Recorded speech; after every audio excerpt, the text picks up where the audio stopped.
Galing. Yan, hanggang dito lang siya.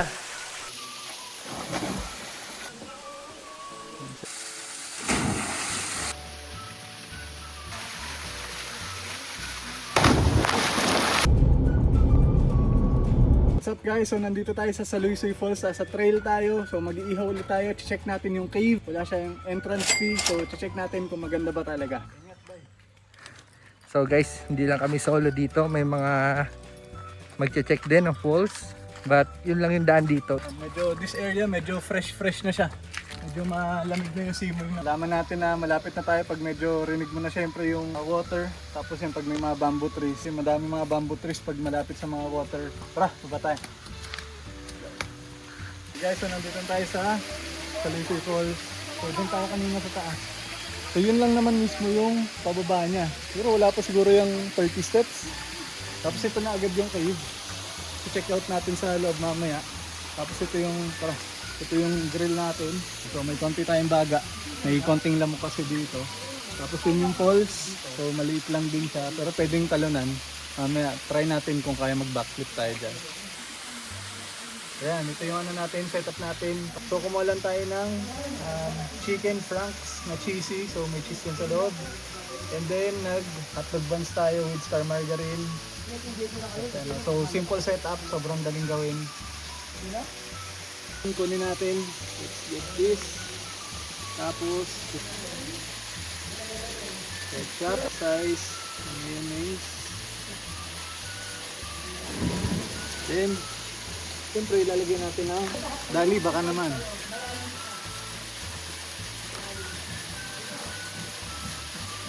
Skip lang natin ng konti. So quality check natin yung sausage.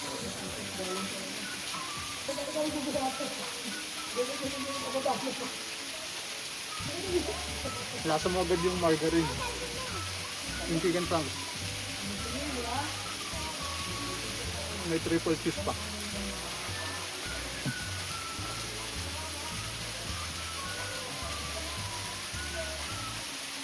Okay guys, check out na natin yung cave.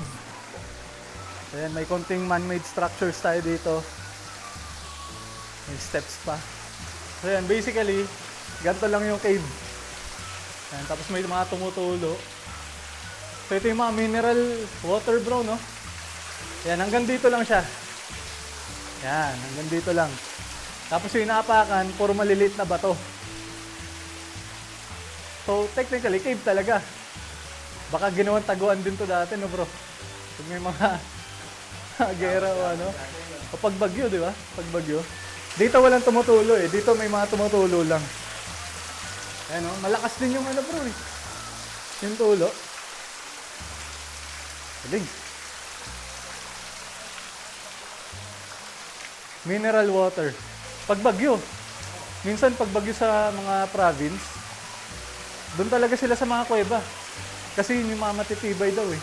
Depende siguro na lang sa cave. Eh no, natulo. Ang lamig oh. Lamig din ng tubig. Okay, so check natin yung ano isa naman. Then, may konti tayo na ano, man-made structures. Go. So, ang dami naming nadaanan na dragon fruit.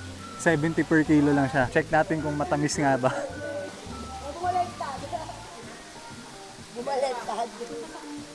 Kulang lang sa tamis. So at least fresh.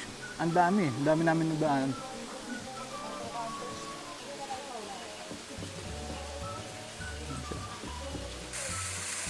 Okay guys, so as promised, try natin mag backflip.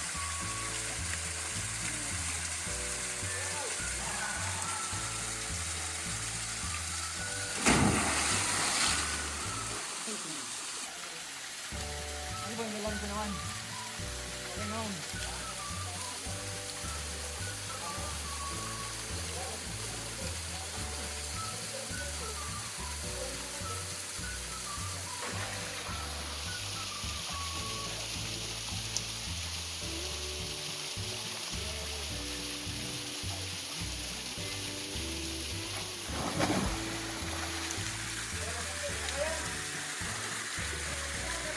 Yan, ayos.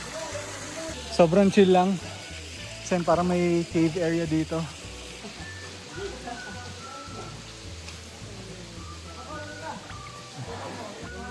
May other group na nagka-camp din siguro dito. Ayan.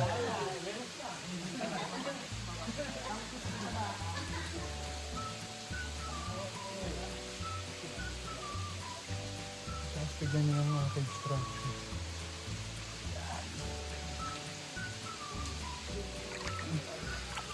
Cool. Tapos lahat ng to, libre lang. Bago.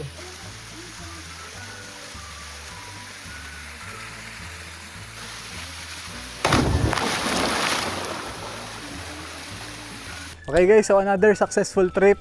So yan, nagamit natin yung Ranger, parang 1 to 1.5 hours lang siya from Metro Manila. Talaga kami binayaran, tabing kalsada lang siya.